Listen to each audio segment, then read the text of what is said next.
Hi, welcome to another PolyWise webinar. My name is Keith. I'm the I'm the PolyWorks training manager here at 3D Scanners UK. I'd like to start by thanking those who attended our last webinar. Thank you again for not only attending but your kind words for your feedback. On that note, today's webinar is actually a continuation from our last webinar, where we covered the the basics on how we can create an inspection program potentially offline. Today's webinar will be a continuation in terms of how we can create a more advanced inspection program, potentially offline as well. So there will be a slight overlap between what we covered last week and what we covered today. What do I mean in terms of advanced? Well, the advanced side, rather than just simply bringing in a CAD model, creating a basic inspection measurements, setting up the program and ready to inspect. Again, if you missed our last webinar, feel free to check out the videos on YouTube or Vimeo. But it showed you how we can then use the offline simulation mode to generate data to actually then perform your alignments, to generate your color maps and potentially finish off your reports. What we're going to cover today is more how we can then add additional guidance to the inspection program for two main reasons. The first reason is to potentially give this inspection program to someone on the shop floor who's never used PolyWorks before. They've never picked up an arm, they've never seen PolyWorks in action. You can write the program to a certain degree where it's almost foolproof, allowing guidance to guide the operator to inspect the part. All you'd need to do is potentially show them how to launch the program, give them a rough idea of how to handle and manipulate the hardware, and PolyWorks should hopefully do the rest for you. Guide them exactly where and how they should be probing, when to be scanning, and so forth. The second main reason for doing or generating an advanced program is to help improve repeatability. Say, for example, you have 3 inspectors. They each need to be inspecting the same part. The problem is, even if you tell them that they need to probe, say, for example, 4 points to define a circle, they could all be probing 4 points, but they could all be probing the 4 points slightly differently, i.e., worst case scenario, one person only probes half a circle rather than going all the way around. They could be probing slightly different quadrants each time. So what you could do is add specific or strict guidance to help improve repeatability, so they're all probing in the same positions or roughly the same locations every time. So let me show you here what we have. So this is the actual part that we worked on in our last webinar. This is something that we designed and I just 3D printed out. And obviously with this, we can then add guidance. So I've actually taken photos of the part, and we are going to, I've kind of tweaked the images to include where the operator should be probing. So you'll see that in a moment. So let me switch over to my screen, and you'll see that in this program here, it's pretty much similar to what we had in our last webinar. We had the CAD of the part. We've created all our measurements. Some of these have been set up ready to be measured, but we will fine tune them slightly. But obviously there's no data in this example. We will be generating some data in a moment. So let's start off by looking at our datums. So you can see in our tree, we got datums A, B, and C. So if I right click and go to properties of my datum A, this is already set up ready to be probed, which is what we will be doing. And you can see here I've specified how many points. But again, the problem with this is the operator can probe those 5 points almost anywhere. Worst case scenario, the operator picks up the probe and probes 5 points just in this small area here, for example, which isn't ideal. Ideally, you want to be probing the entire face where possible. So in this case, I'm going to add some guiding instructions. So down below, I'm going to tell the operator to say probe 5 points,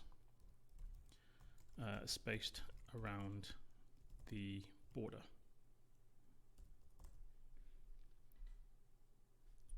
of the face, let's say.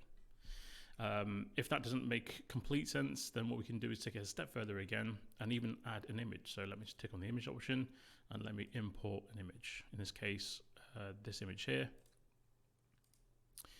which will show me that end face and these green dots telling the operator exactly where to be probing. And you can see they're all nice spaced out around the border. Let's apply that, and let's go into our next feature, which is datum B. So datum cylinder B. Again, this is already set up, ready to be probed. We'll be probing 2 initial circles, 3 at one end, 3 at the other. So again, just to make sure the operator does it correctly, I can remind them with a message. So probe 3 points at one end of the cylinder, then 3 points at the other end. And then again, attach an image where I've illustrated that. So I've taken a picture of both ends, kind of spliced them together, and again highlighted the 3 places that I wish the operator to be probing. Now I can do that one more for our final datum, which is datum C. So datum circle C there. And again, you can see this is already set up, ready to probe. So we're going to use the same constraining plane as datum A. So we don't need to probe any extra points for the constraining plane. We will, however, be probing 4 points for the circle. But again, as I mentioned, they can be probing almost anywhere inside that circle. So I'm going to add a message saying probe 4 points, 1 in each quadrant.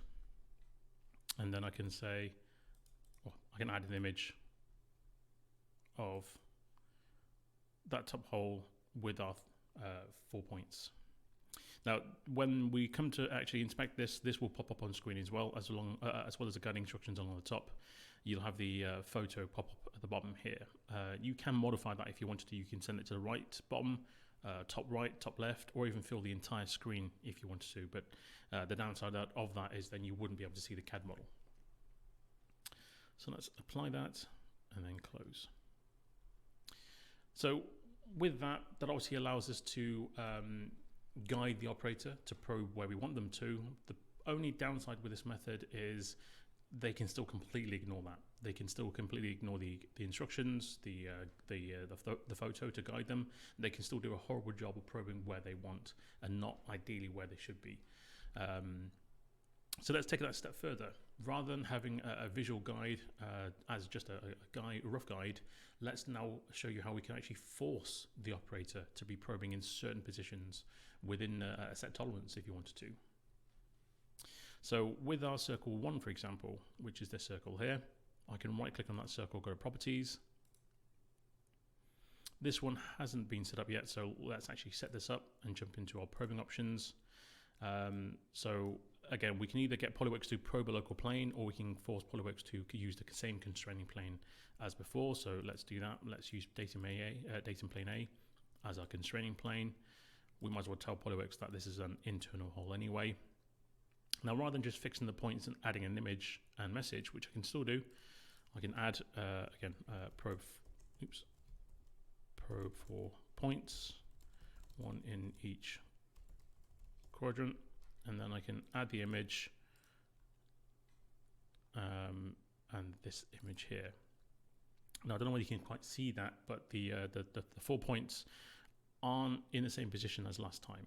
So this is something I should probably mention. I should probably tell them that I should rotate the quadrant slightly to avoid a seam. So I could probably try and show you this, but it may be difficult to see. But on the inside of these holes, I don't know if you can see, there's a slight seam where the kind of 3D print starts and stops the actual hole itself. You don't really want to be probing that part because obviously it's technically not great data to work with. So we can rotate that slightly. But the problem again, especially in this situation, they may completely ignore that or even miss it. Even though it shows them on screen, they could just assume that they're probing it the same way as the last hole and just mimic it. So I'm going to show you how we can then force them to probe these points in a certain way. So further up top, where we normally specify how many points we want to fix, I'm actually going to change this mode here from standard over to guided. And you can see here, it generates some digital targets. So these targets are now showing you exactly where to be probing. These spheres that are shown on screen, they are controlled by this radius here. And what that actually does is, because this tick box down below will limit the acquisition to this set radius, it means the operator can't probe the point unless they're within this sphere. and obviously I can control that. Then I can increase or decrease the size of that sphere to be more restrictive or relax my guidance. I can even tell PolyWorks to force the operator to probe in a certain sequence. So it has to start from, say, for example, number 1 and go clockwise or anti-clockwise. Or if I leave on auto detect, they can probe in any order as long as they're probing within a certain radius. These are preset initially with information taken from the nominal. I can tell PolyWorks whether we're probing the top edge or the bottom edge of a hole. So if there was a recess, we can go further down if we needed to. How many points? So if I say I actually want 4 points, you can see it introduces another digital target. And then I also have the control over how deep I want to be forcing the operator to probe. So I can say here, offset by 2 mil down, or if I want, take it a little bit further. This option here just allows you to, this option here, normally if there is no CAD there and you've told it that you're going to be probing 4 points, because there's no CAD to work with to position these, PolyWorks could kick up with us and say, well, there's no CAD there, are you sure you want to be probing this? We can say, well, no, because that's not actually something we should be probing because it doesn't exist. Or we can say, no, there's definitely is something there, so let's go ahead and acquire it anyway, regardless if there's any CAD there to work with. Or you can just skip over it and come back to it later. As I mentioned, because of that seam down the side of the part, we probably want to be avoiding that location. So if I wanted to, I can actually adjust not only the direction that we're probing in, if you're setting it to a set sequence, you can even offset the angle and even reduce the angular range. So if I only want to probe half a circle, for example, I can actually drop that to stay probe 180 degrees. And you can see it spreads the points out across this 180 degree of the circle, not the full 360.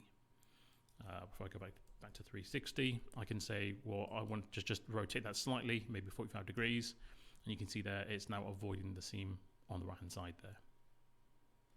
Now, these are obviously preset, and if you're happy with those, brilliant, I can apply that. But what happens if, if there's something odd about this hole still? All those 3 are fine, but this one here, there's a bit of debris or a bit of dirt or burr or damage. We want to avoid this one part, the 1 point, sorry. So you could take it a step further and actually customize your points.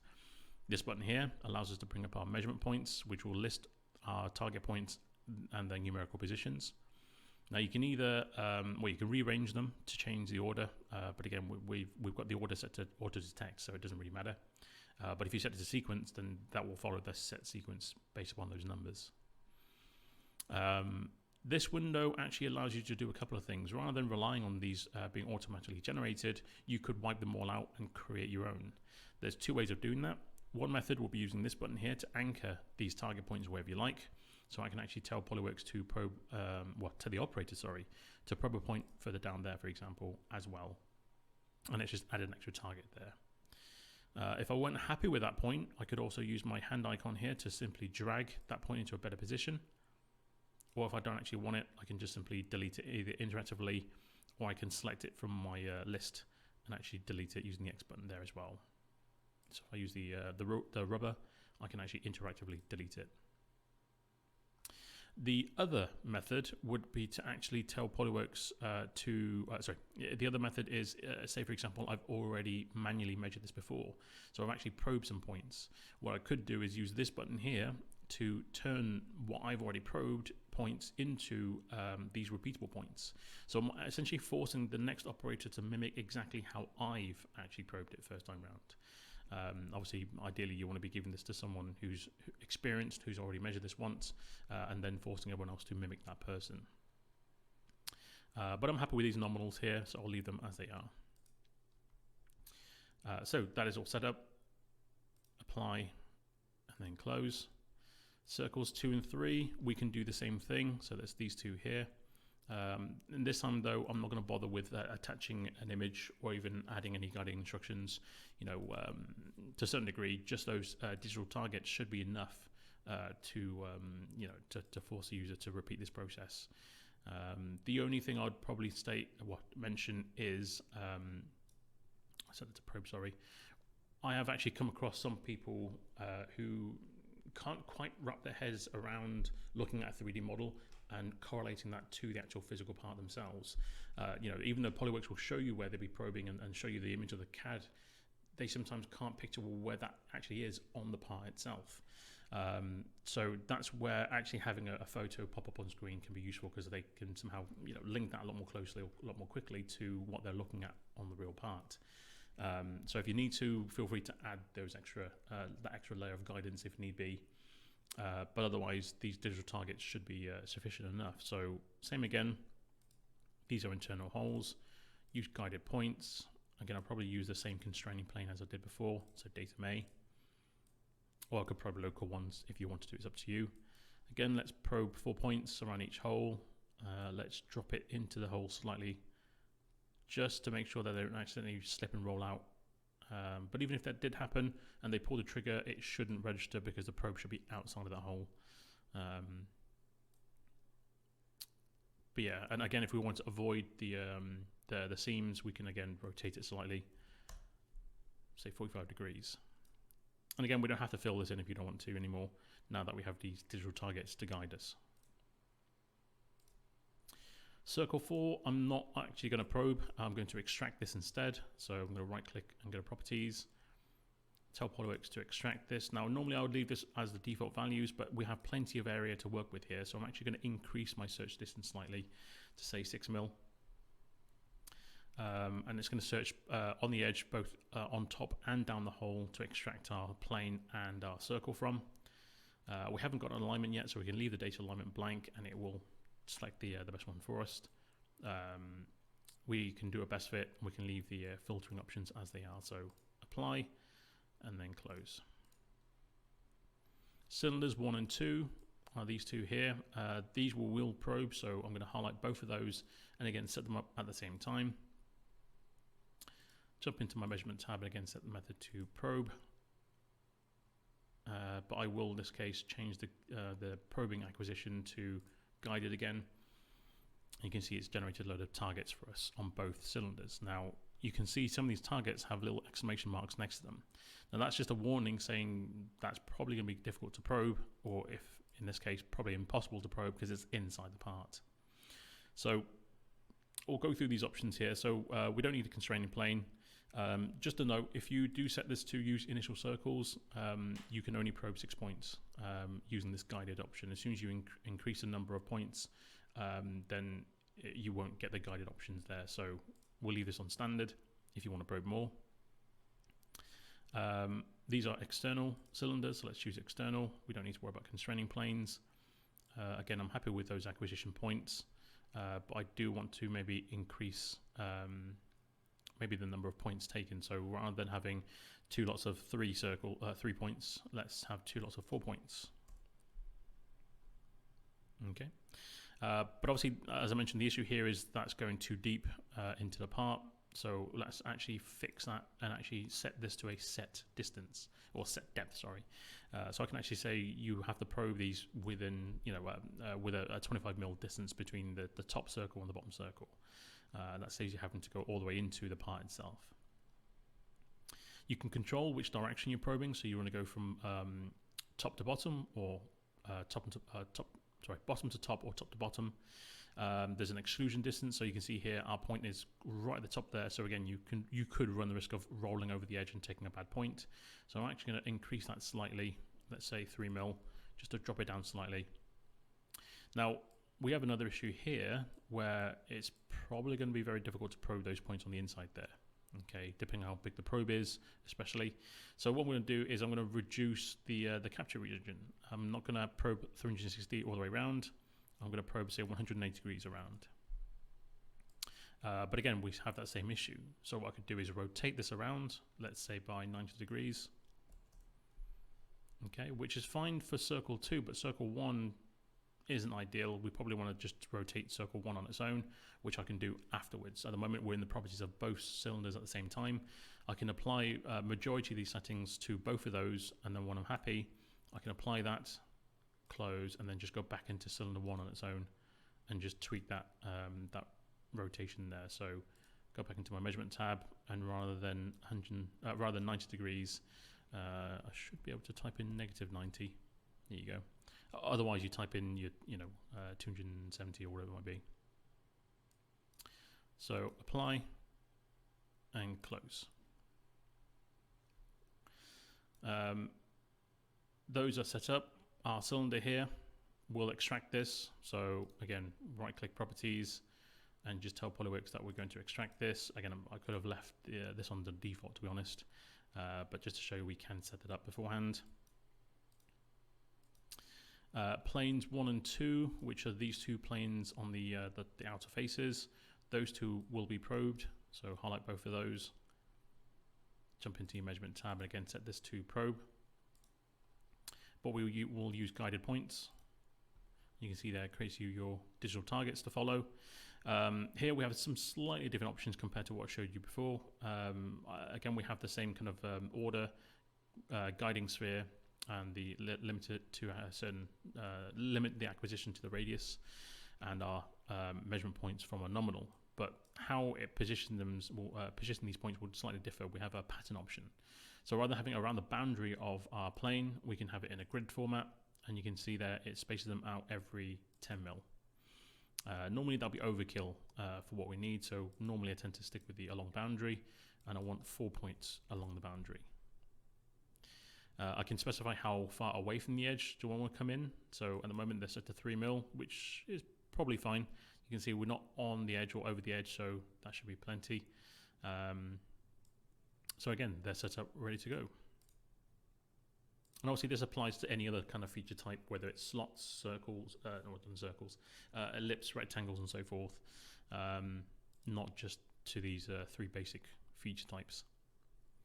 Planes 3 to 6 will be extracted. So again, I'm going to right click on those, go to properties, tell PolyWorks that we want to extract these. I will tweak this ever so slightly by reducing the max angle, say down to 10, just to be a little more restrictive, making sure that we're extracting points that are pointing in the right direction, i.e. normal to the surface. Apply and then close. So those are all set up, ready to go. Our comparison points on our calipers are also being set to extract as well.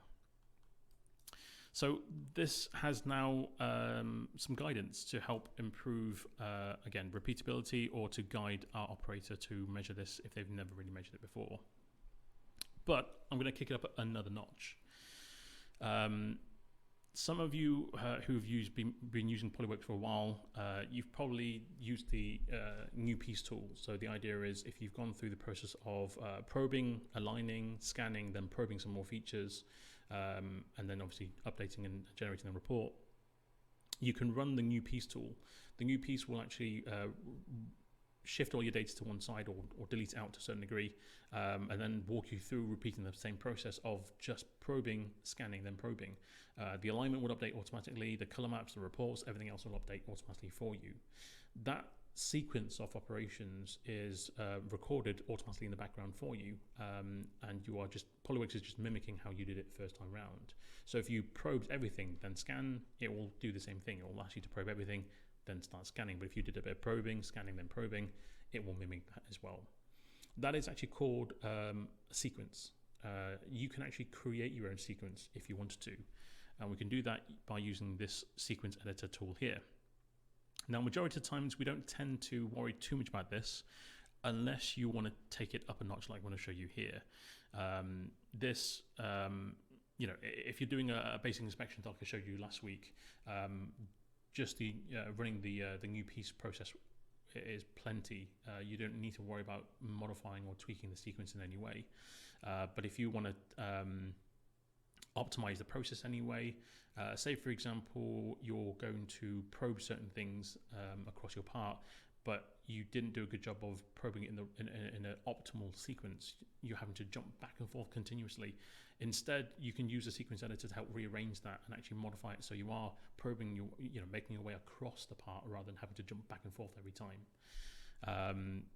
This is even more so if you decide to start using PolyWorks with a CNC CMM.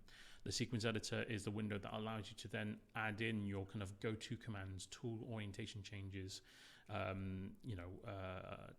all sorts of kind of additional commands that you can do which you probably want to record and place in the sequence in a certain order. So within the sequence editor, like I mentioned, if you had already measured all this before and you're happy to use the sequence that you generated previously, you can actually tell PolyWorks to create a sequence from an auto-generated sequence, i.e. mimicking how you did last time. In our case, though, we're starting with a brand new one.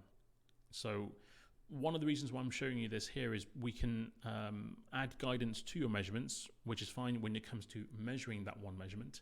But the problem is, what happens if you want to show some guidance while you're not actually measuring anything, i.e. before you do any form of measurements? More specifically, how we should maybe position the part on the table. You know, if it's if you're working with a fixture and you need to clamp the part down in a certain sequence, who's going to tell them that?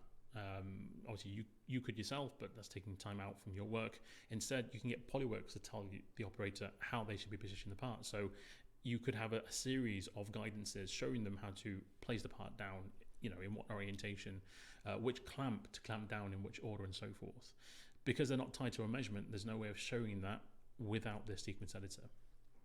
So within the sequence editor here, I can insert a guiding instruction. I can add in a message saying position part as per photo. Oops. And then I can actually add the image of the part, how it should be positioned on the table. Okay. I can add in more if I needed to.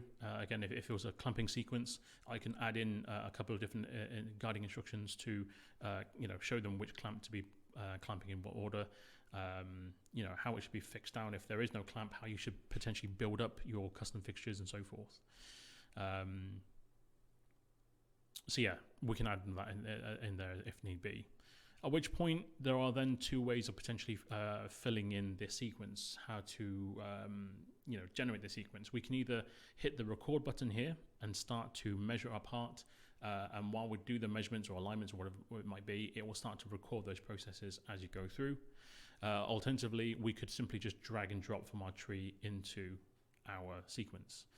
Now, before we actually do that, I just want to quickly do some tidying up, if you like, because we do have a mixture of features that have been probed, that will need to be probed, and some will need to be extracted. If you are not familiar enough with this part, or there's a lot of features in here, you can easily get lost and not know which needs to be probed and which needs to be scanned and extracted. So I can actually group things together if I wanted to. So we know for a fact our datums are going to be probed. We're going to probe those first. So if I needed to, I can actually right-click, group them, highlight them, edit, and group them together. And PolyWorks will automatically call it object group 1. Now, if you want to rename that, you can do your typical click once, wait a second, click it again. Or if you didn't know this, Windows F2. So the F2 button on your keyboard is a standard Windows rename button. So I can call this my datums. I can highlight circles 1, 2, 3, cylinders 1 and 2, plane 1 and 2. All those would be probed, so I can right click on those, edit, group. And again, F2 allows me to rename that to say probed features. And all the rest will be extracted. So I can again right click, edit, group, and call these extracted features.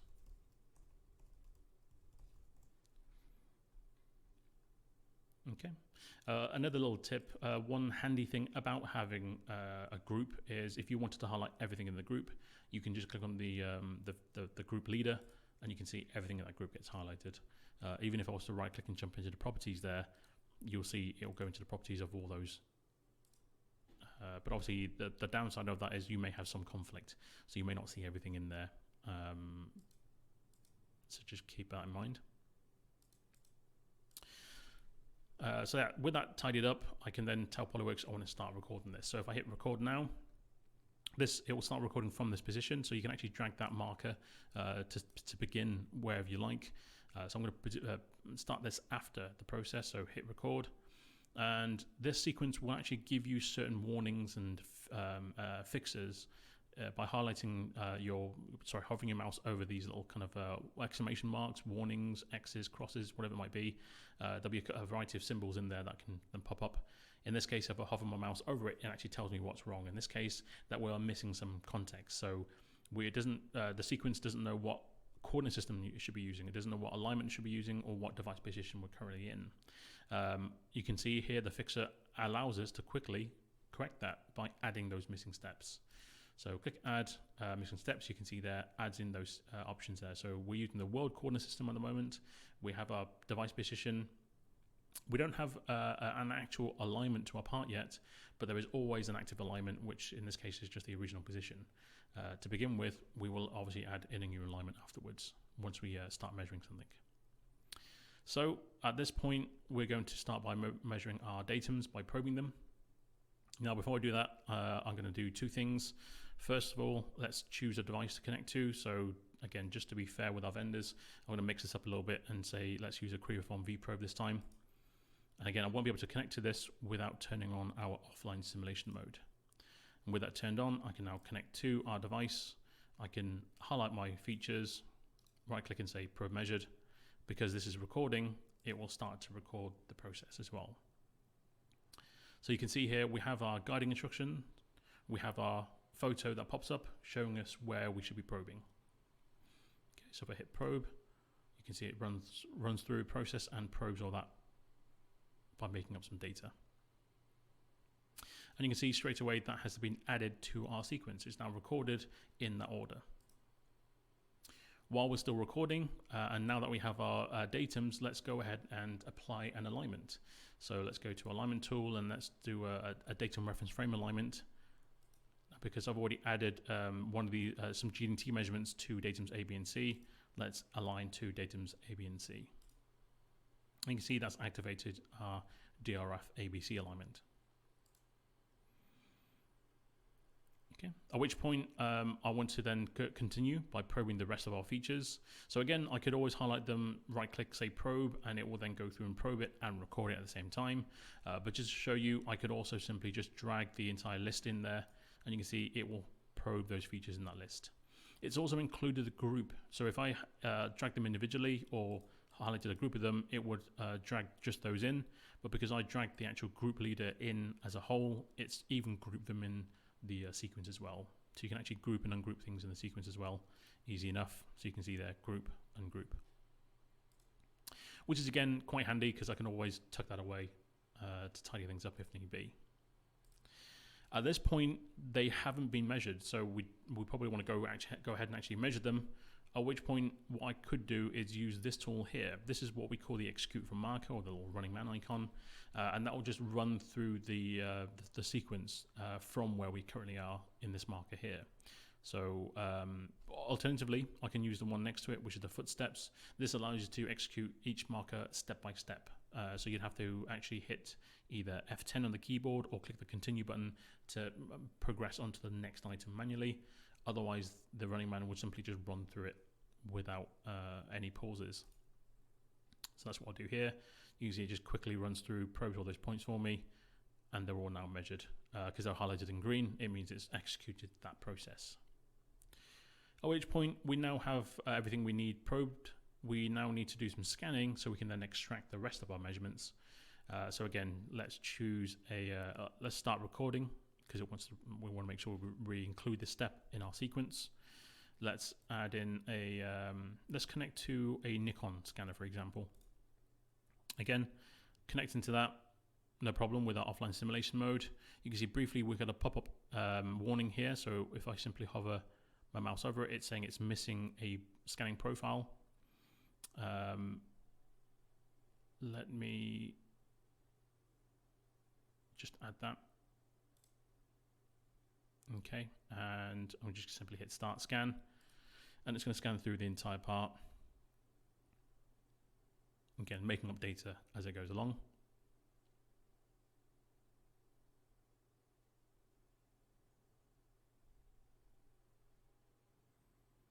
It's going to mesh it, and that has now been included in our sequence. At which point we then want to extract our remaining measurements. So I can do that while recording. I can quickly right click and say extract measured for our extraction features. We can right click on our comparison points, extract all those. we can go down to our calipers, right click and say extract all those. And you can see there it's included all that in as part of the sequence. This is one of the reasons why you technically don't really need to worry too much about the sequence editor if you're writing a basic program, because all this will update automatically anyway, so there's no need for the sequence. It doesn't really matter which order these extract in, they're all going to extract pretty much simultaneously. So this can be sometimes a bit redundant, but it does become quite useful when it comes to kind of probing things, because then you can at least order the order of things that need to be probed. Just to tidy this up, these items here have been stuck in that group, which I don't want, so I can always right click and either group them separately.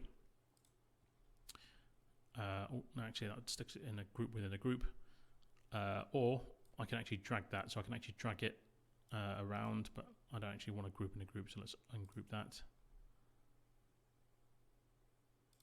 So highlight all those, and I can just drag it down a step, and you can see it's lost that kind of leader line joining those together. So let's drag a record marker down to the bottom there, and to be honest, that's pretty much it in that sequence there. So everything's been measured, everything's extracted. Just to quickly show you, we have a report already generated as well, so these will update. Again, I did this before the scan, so you can see there's no scan data appearing, it's just a CAD, but at least our annotations give us our results. And again, just like before, we're limited to what we can show in here without any data, but now that we have data, let's go ahead and generate a color map as well. So let's go ahead and add our color map to the sequence. This doesn't need to be recorded because this will always be active and it'll simply update in the background anyway. So it's not an actual measurement process or step that you need to do within your sequence. It just needs to obviously exist in the tree to have the color map update. So this is actually just a list of things to do, not necessarily things that it needs to calculate or update and measure and so forth. All that is done based upon the actual measurements or the objects themselves. I'm going to show you, I'm going to add a bit more to this. So just to show you the other types of things that we could potentially do within this sequence. So one of the sequences, say for example, we have two of these holes which are only the non-critical holes, so they're actually two holes that you're not really too fussed about or too interested in. Sometimes you may want to measure them just to make sure that they're still good, but other times you can just ignore them as part of your sequence or part of the measurement process. Back in the day, if you wanted to do that, you would probably pretty much have to write two separate programs, unless you're willing to faff around with ignoring and using them on the fly. You would normally probably have just two separate programs, one with those holes in them and one without those holes in them to make it a little bit easier for the operator to measure. We can now have that all in one program, and we can actually modify the sequence to actually ask the question, do you need to measure these two holes? And if the operator say yes, it will continue the process and ask the operator to measure those two holes. If you say no, it will actually just skip over those two holes and continue with the rest of the sequence. So you can actually have it all in one program now, rather than having potentially two separate programs. And we can do that by simply inserting a question to begin with. So if I insert a question, the question is, do you need to measure circles 2 and 3? So these are extra holes, that's the name of my variable, and the variables will obviously be yes or no. So if I go ahead and just click outside of that, it then creates that question, which is dropped at the bottom here. I actually want that a lot further up, so I'm going to drag that up until I get just before circle 2. Okay, because it's circle 2 and 3 that I'm potentially going to or not going to measure. So with that question asked, what's going to happen now is I'm going to then insert what we call a conditional statement. The conditional statement here determines whether I will or won't measure this. So if my variable, i.e. the extra holes, equals yes, then it will add circle 2 to that list. I also want to include circle 3, so I'm just going to simply drag circle 3 up slightly, and you can see it's linked it to that leader line there. Okay, so those two are now tied to this extra holes here, this question. So obviously if I say no, it will then skip over that and ignore those two circles and ask me to probe the cylinders instead. Okay, And just one more little thing that I can show you. Obviously, there's plenty more commands in here that I could potentially be showing you, but a lot of this is to do with CNC CMM processes rather than measuring with a portable arm or tracker or whatever it might be. You can add in basic comments, but the comments will only be seen within the sequence. So it's more comments for the programmer, if you like, or if you want a non-critical guidance, i.e. something that will just briefly, that they could potentially read up, but they may not even have this window open, at which point they wouldn't see that comment. So that's available there if you want it. But what I want to show you is how easy it is to insert potentially mini little macros that will do one particular thing, and have that automatically run for you rather than you having to click a button to say run that macro. So in this example, just to keep it simple, I'm going to export the report out into a folder. So rather than me having to run through the inspection process, go into my report pages and then export the report out, I'm actually going to get PolyWorks to simply do that for me automatically. So to do that, what I'm going to do is, first off, I'm going to go into my command history, just so I can see what's going on. And then I'm going to manually export the report out. So right click, export as a PDF. I'm going to drop it into this folder that I've got on my desktop and call this demo report. And you'll see in a moment, it will do that, and it will also show me the commands that I've done to achieve that with. So it obviously pops up with a report PDF here as well. So I'm actually going to copy that. Don't actually need that command, but we'll get rid of that in a moment. So I'm going to insert now a macro script. That inserts just where you're wherever the step is highlighted, so you can always drag and drop that afterwards. It doesn't matter too much. Obviously, there's no script. Well, there's an empty script that I created a little bit earlier, but let's create a brand new script, and this will be export report, for example. I can type in a full description. This will export the report out as demo report. Okay, create, and we now have a blank macro that we can start to write into. Obviously, we're not going to go into too much detail regarding the macro system itself, but if you have any questions about writing macros or need any assistance with that, just let us know. We do offer the service to write macros for you if need be, to help automate certain processes. But I've copied a couple of commands that I want to now paste in there. I don't need that command in there. That's nothing to do with the macro itself. So this will make sure nothing is selected. We then select our report in our tree, which is the only one there anyway, and then export that out to my desktop folder, and then name it as that. Okay, so it could be as simple as that if I wanted to. So let's save that, and then close all that down. And then I'm going to drag that to the very bottom of our sequence. Okay. So that is our complete sequence written then. And we now have an advanced program. I am going to now run this as a new piece. I'm going to manually probe this with a virtual probe. It's just a training tool where I can use my mouse to pretend to probe things. And I'm also going to play back a real scan that we did previously, because obviously I don't have an actual scanner here. I'm going to play the scanner back and show you there is another area where you could have some guidance. More specifically, it's what we call the feature scanning guidance tool. But I can't quite show you that yet. I'll show you that right at the end once we've done the sequence. So that is done. I'm going to let's save as. I'll call this advanced program.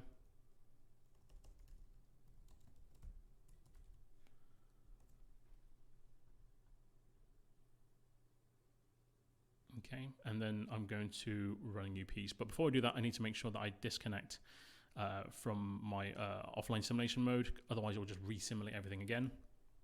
I'm also going to connect to my PolyWorks virtual probe and PolyWorks line scan player. Okay, I can have the sequence up if I wanted to, so I can actually see what's lined up that needs to be measured. But if I go ahead and hit new piece, call it piece 2, launch the plane inspection, create.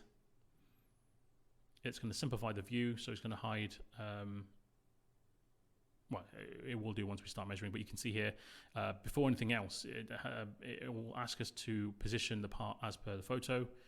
So obviously, twist it on its side, make sure it's sat flush on the table and so forth. And then I can say here, I can continue. I can even pause the process or stop the entire thing. If I hit continue, it moves on. And you can see there, it's now jumped into a simplified view. We've got a control viewer to view our results as we're probing. And you can see the sequence here. You can disable those if you wanted to. Can you do it from here? You can't do it from here. But you can do it beforehand, and they won't appear then. But you can see now we have our picture with our marked out points that we need to probe. So that's what I'm going to do here. I'm going to pretend to probe this with my mouse. Shift that to one side so you can see where I'm probing. Okay, that's done. Moving on. So we now need to probe 6 points using 2 circles. So the picture here shows me 3 points on one side, 3 points on the other. And again, ideally, I want to be trying, matching this, but I don't have to. I'm still free to probe almost anywhere that I like. So just to show you that here, rather than following that, I'm going to do I'm going to probe it slightly differently. I'm going to have the midpoint at the bottom rather than the top, and then have my other 2 points there, and it still pings and moves on anyway. So same again here. I don't have to follow that exactly. I can probe it however I like, but I do have to still take 4 points. Whereas now I have my guided points. So I don't know whether you can actually hear that. There's a bleeping tone to tell me how close or how far I am. So if I try to pull the trigger prematurely, it bongs and doesn't actually let me take the point. The closer I get, the quicker the beeper gets. And then once I'm in the zone, I get a high-pitched triple beep, which tells me I'm in that kind of 2 mil radius. And then the marker turns green to say, yes, I can probe the point. So if it's quiet, it means you're still in there. So if I pull the trigger, I can now take that point. Okay, so I can just go around and make sure I probe these same points. And again, this allows us to improve the repeatability between operators then, because you're probing always in the same positions every time. Now, you can see here we now get the question, do I need to measure circles 2 and 3? Now, just as quickly, I'm going to say no to that, and you'll see that it'll skip over those and go straight to my cylinder 1. Okay, but in actual fact, maybe that was a mistake. I actually do want to measure 2 and 3. So I can always go back in my sequence and then hit play to continue. Oops, sorry, I need to back out twice. So do you need to measure? Play that and say yes or no. In this case, I'm going to say yes, and it'll ask me to probe those circles. Let's go ahead and add those. Now, obviously, there's other reasons why you may want to be adding a conditional statement. Not just a simple, do you need to do this or not? There might be other scenarios.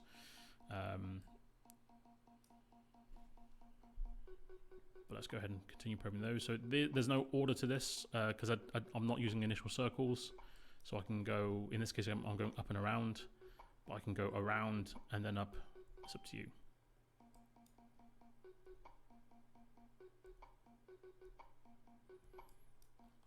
So let's quickly just run through this. Okay, and then we have our planes. So again, you can see on the left-hand side, we're starting to get our results there. So the control viewer, which I mentioned in our last webinar, is a handy place to view all your results in, especially while you're measuring, because now we've moved on away from the cylinders. I can't see the cylinder information anymore, not without this control viewer.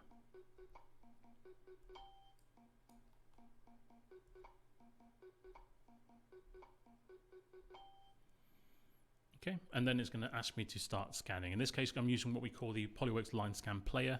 This actually plays back scan data that we've actually acquired in the past. So we have this scan, so I'm going to open that, and it's going to actually scan it like we did when we physically scanned this a while back.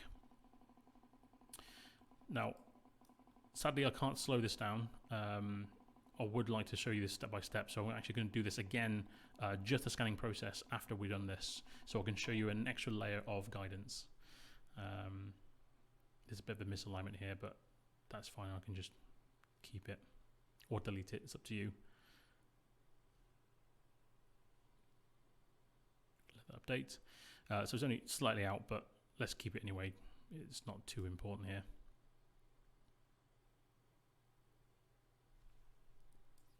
Okay. So if I just quickly show you, can actually see the seams a lot more clearly now. The actual scanner picked up the seams quite nicely. So yeah, this extra bit of guidance is designed to then make sure that the operator doesn't do a silly thing and accidentally probe on problem areas like that. So we've finished scanning now. We can simply hit continue again. Just jump into the next step. At which point the next steps will be to simply extract all that information. Once it's extracted all the information, we will then do the final export as well. So it's just finalizing the mesh.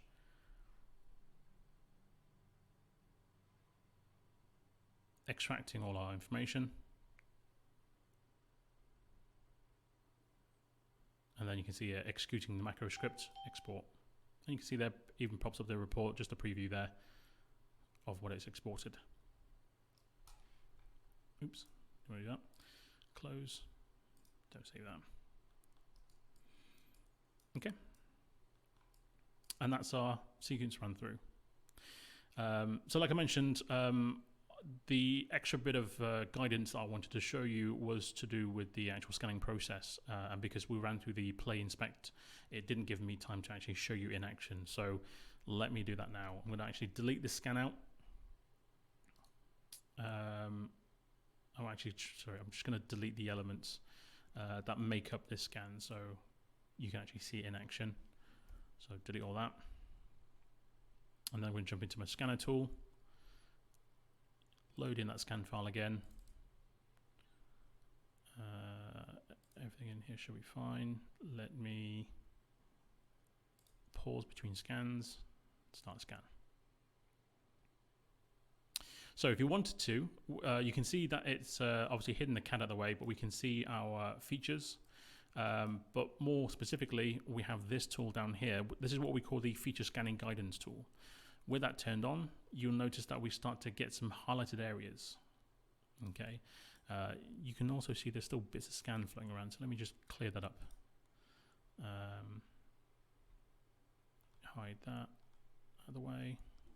So for some reason it didn't delete everything that I wanted it to, so that should clear that up.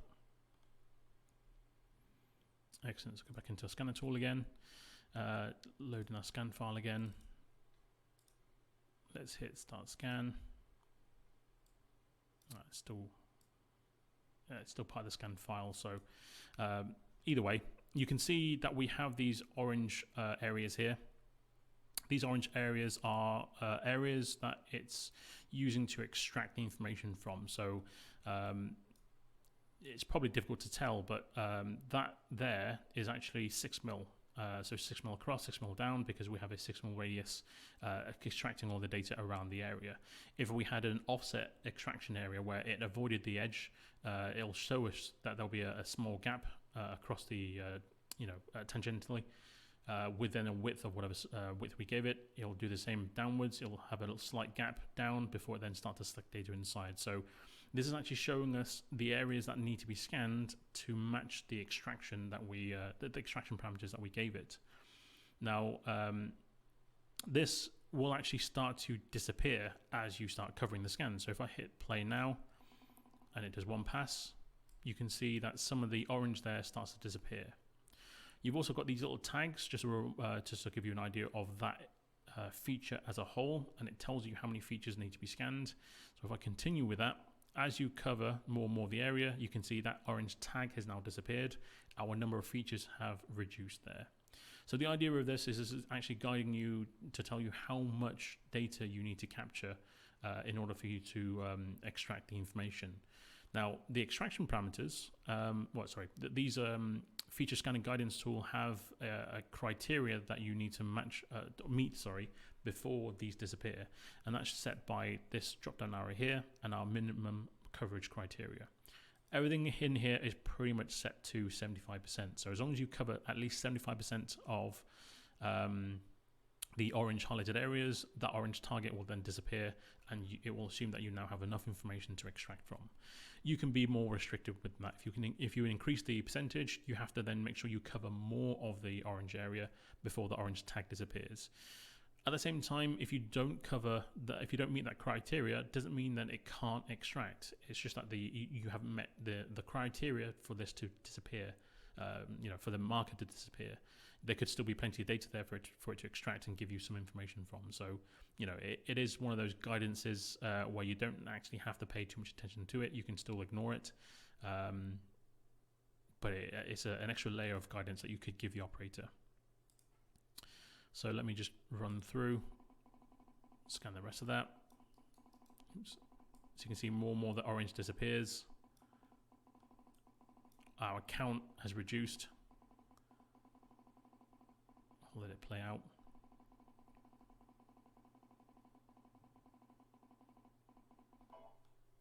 So again, we got that same misalignment as we did before. Again, I'm just going to dismiss this.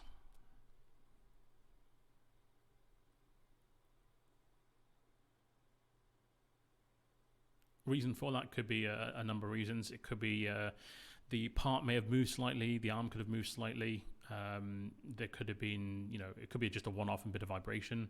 It could be, unlikely, but it could be that the hardware wasn't calibrated. At which point we would have got that a lot earlier on. It could also be a sudden change in lighting environment. This is a 3D printed part. Lighting conditions can affect the quality of scans, mainly because the plastic is actually partially transparent. So when you shine a light on it, it will actually glow slightly, depending on the type of plastic you're using. This is no different. This actually is a PLA, which does this orange PLA was susceptible to the light. So if there's a even brighter light source somewhere, you're adding more glow to the part slightly, and that can affect your results. So just a bit of background information there. So that's done, finalized. So there's no features left to scan. It says feature scanning is completed, and obviously there's enough there for you to extract information from.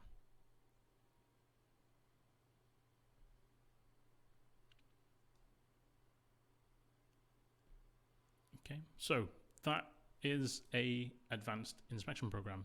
This, in theory, should be able to then, I can hand this to anyone, and the guidance should hopefully guide them through this process, whether they're an experienced inspector or not. Again, for someone who's never used PolyWorks or used an ARM before, or a tracker, I'll just need to show them how to launch the program, how to hit new piece, show them how to kind of handle and manipulate the hardware, and then PolyWorks should then show them exactly what to do otherwise. But yeah, that's pretty much it for this process. I forgot to mention right at the start, the chat functionality should be available. So if you've got any questions, feel free to start asking them. I did make a little mistake last webinar where I did cut that off short slightly. So I will leave the stream running a little bit longer if you had any questions, giving us time to answer those questions. At the same time, please do feel free to give us a call, drop us an email to our support line. We can answer our questions, email, telephones. If you're stuck on anything, we can remote on as well using Go to Assist or even Teams if need be. So yeah, I'll have a look if there's been any chat or any questions.